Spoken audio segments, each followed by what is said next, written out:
Hey Credit Warriors, Credit Shifu here. So you know those things in the credit card and travel hacking community that are kind of well known, like the Chase 524 rule, or the Amex 5 credit card rule, or the gold card for butter, platinum card for jelly and other spreads rule?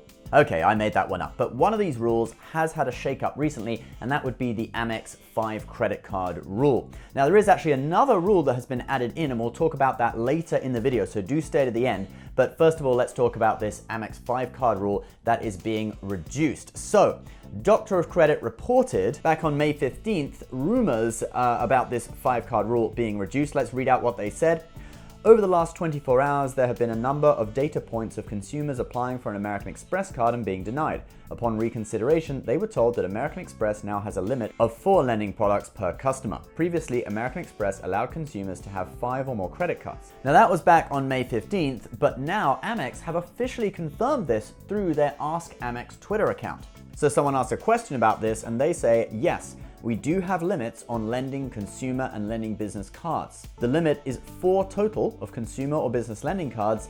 The limit for charge cards is 10. So you can see the limit for credit cards is now 4 instead of 5, which is pretty harsh if you ask me. I already have 2 Amex credit cards, and knowing that I only have 2 more slots left, I would really, take a while to consider what my next application would be. And in addition to that, you probably saw in that Twitter statement that the limit for charge cards is now 10.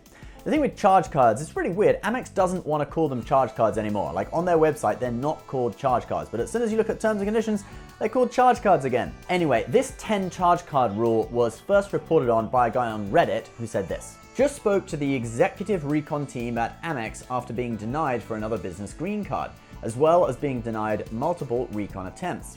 They said they've recently implemented a 10 charge cards per account rule, similar to the 5 lending card rule. I can only be reconsidered for another charge card once I'm at 9 cards. This really puts a damper on a lot of us from churning P1, P2 referrals, especially since you have to keep a lot of these useless charge cards open for an entire year not to be shut down by Amex. So I mean, obviously this guy is gaming the system, so I don't really feel sorry for him. Oh, you can only have 10 charge cards, poor you. You're only keeping them for a year anyway to churn, but yeah. But anyway, this is where this rule was first reported on, and it has now been confirmed by Amex on Twitter that this 10 charge card rule does exist. Are there even 10 different Amex charge cards that you can get? I guess if you include business ones, there probably are 10 different ones. Now, one thing we should mention is that if you already have over 10 charge cards, you probably won't have to close any of them. Same if you already have 5 or more Amex credit cards. Normally these rules are for new applications rather than people who already have that number of cards. You probably won't get an email saying you're gonna have to close one of these. Obviously, if you do, please let me know. I'd love to hear it. And I'd also like to hear what you think about this in general. So guys, please comment below. Is this gonna cause you to reconsider Amex credit cards? Maybe shift over having a few more charge cards in your wallet instead of credit cards? We're not supposed to call them charge cards, but anyway, you know what I mean. So yeah, leave your comments below. If you want to get 2 free stocks from Webull, valued up to $1,400 when you open a brokerage account with them, link to that is below as well. As always, please subscribe if you're new. Give this video a like for the YouTube algorithm, and we'll see you next time. Bye-bye.